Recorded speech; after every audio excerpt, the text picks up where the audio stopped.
নমস্কার দর্শক বন্ধুরা, আজকের ভিডিওতে আমরা দেখব নরেন্দ্র মোদী কলকাতায় এসে মেট্রো উদ্বোধনে তিনি তার বক্তৃতা বা তার ভাষণ রেখেছে। তো এই বিষয়ে আমরা আজকে জানবো। নরেন্দ্র মোদী কিন্তু তার বক্তৃতাতে কলকাতাকে আরও ডেভেলপ করার কথা বলেছেন এবং ওয়েস্ট বেঙ্গলকে আরও ডেভেলপ করার কথা বলেছেন। আপনি যদি ওয়েস্ট বেঙ্গলের বাসিন্দা হয়ে থাকেন তাহলে আপনাকে কিন্তু এই ভিডিওটা শেষ পর্যন্ত দেখতে হবে, না হলে আপনি কিন্তু বুঝতে পারবেন না ভবিষ্যতে ভারত সরকার ওয়েস্ট বেঙ্গলের কোন কোন সেক্টর বা কোন কোন দিকগুলোতে নজর দিচ্ছে আরও বেশি করে ডেভেলপ করার জন্য। তো চলুন বন্ধুরা, বেশি দেরি না করে নরেন্দ্র মোদীর বক্তৃতাটা শুনে নিন। सीवी आनंद बोस जी, केंद्रीय मंत्रिमंडल के मेरे सहयोगी शांतनु ठाकुर जी, रवनीत सिंह जी, सुकांता मजूमदार जी, पश्चिम बंगाल विधानसभा में विपक्ष के नेता शुभेंदु अधिकारी जी, संसद में मेरे साथी शौमिक भट्टाचार्य जी, उपस्थित अन्य जनप्रतिनिधिगण, देवी और सज्जनों, आज एक बार फिर मुझे पश्चिम बंगाल के विकास को गति देने का अवसर मिला है। अभी मैं नोआपाड़ा से जय हिंद विमानबंदर तक कोलकाता मेट्रो का आनंद लेकर आया हूं। इस दौरान बहुत सारे साथियों से मुझे बातचीत करने का अवसर भी मिला। हर किसी को खुशी है कि कोलकाता का पब्लिक ट्रांसपोर्ट वाकई अब आधुनिक हो रहा है। आज यहां 6 लेन के एलिवेटेड कोना एक्सप्रेसवे का भी शिलान्यास किया गया है। हजारों करोड़ रुपए के इन सभी प्रोजेक्ट्स के लिए कोलकाता वासियों को, पूरे पश्चिम बंगाल के लोगों को बहुत बहुत बधाई। साथियों, कोलकाता जैसे हमारे शहर भारत के इतिहास और हमारे भविष्य दोनों की समृद्ध पहचान है। आज जब भारत दुनिया की तीसरी सबसे बड़ी इकोनॉमी बनने की तरफ आगे बढ़ रहा है, तब दमदम, कोलकाता, इन शहरों की भूमिका बहुत बड़ी है। इसलिए आज के इस कार्यक्रम का संदेश मेट्रो के उद्घाटन और हाईवे के शिलान्यास से भी बड़ा है।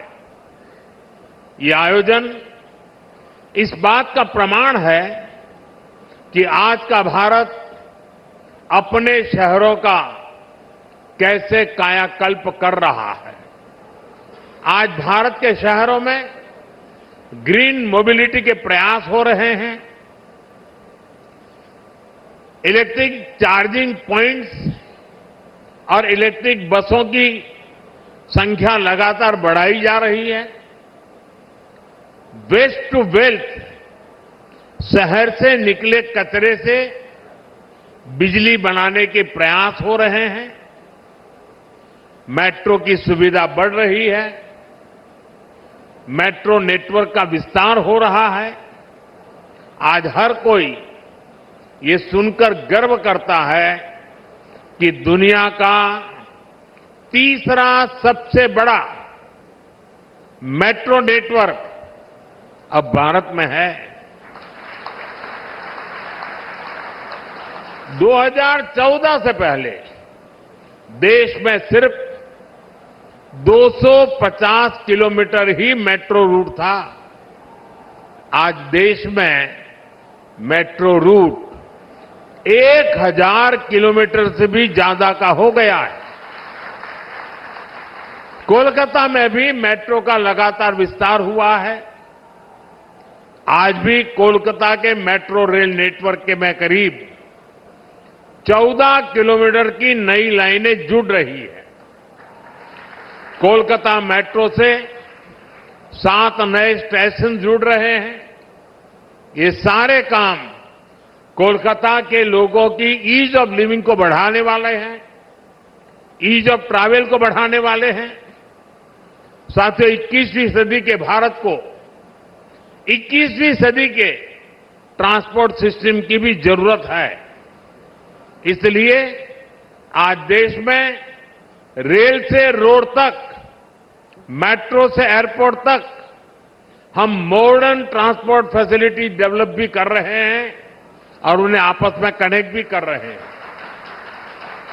यानी एक शहर से दूसरे शहर तक लोगों को पहुंचाने के साथ ही हमारा प्रयास है कि उन्हें घर के आसपास तक सीमलेस ट्रांसपोर्ट मिले। और इसकी एक झलक हमें यहां कोलकाता की मल्टी मॉडल कनेक्टिविटी में भी दिखती है। जैसे आज हावड़ा और सियालदह जैसे देश के सबसे व्यस्त रेलवे स्टेशन अब मेट्रो से जुड़ गए हैं। यानी जिन स्टेशन के बीच ट्रैवल करने में पहले 1.5 घंटा लगता था, अब मेट्रो से कुछ ही मिनट लगेंगे। इसी तरह हावड़ा स्टेशन सबवे भी मल्टी मॉडल कनेक्टिविटी को सुनिश्चित कर रहा है। पहले ईस्टर्न रेलवे या सदर्न ईस्टर्न रेलवे से रेल पकड़ने के लिए लंबा चक्कर लगाना पड़ता था। ये सबवे बनने के बाद इंटरचेंज में लगने वाला समय कम हो जाएगा। आज से कोलकाता एयरपोर्ट भी मेट्रो से जुड़ गया है। यानी अब शहर के दूर दूर के हिस्सों से एयरपोर्ट पहुंचना आसान हो जाएगा। साथियों, भारत सरकार पश्चिम बंगाल के विकास के लिए हर संभव प्रयास कर रही है। आज पश्चिम बंगाल देश के उन राज्यों में शामिल हो चुका है जहां रेलवे का 100% बिजलीकरण हो चुका है। लंबे समय से पुरुलिया से हावड़ा के बीच मेमू ट्रेन की मांग कर रहे थे। भारत सरकार ने जनता की यह मांग भी पूरी कर दी है। आज पश्चिम बंगाल के अलग अलग रूट पर 9 वंदे भारत ट्रेनों का संचालन हो रहा है। इसके अलावा आप सबके लिए 2 अमृत भारत ट्रेन भी चल रही है। साथियों, बीते 11 साल में यहां भारत सरकार द्वारा अनेक बड़े हाईवे प्रोजेक्ट पूरे किए गए हैं। बहुत सारे प्रोजेक्ट्स पर काम जारी है। जब 6 लेन का कोना एक्सप्रेसवे बनकर तैयार हो जाएगा तो इससे पोर्ट की कनेक्टिविटी भी बेहतर होगी। ये कनेक्टिविटी कोलकाता और पश्चिम बंगाल के बेहतर भविष्य की नींव को मजबूत करेगी। अभी तक के लिए इतना ही। साथियों, कुछ देर में यहीं पास में एक जनसभा होने वाली है। उस सभा में आप सभी से पश्चिम बंगाल के विकास और भविष्य पर विस्तार से चर्चा होगी और भी बहुत कुछ होगा।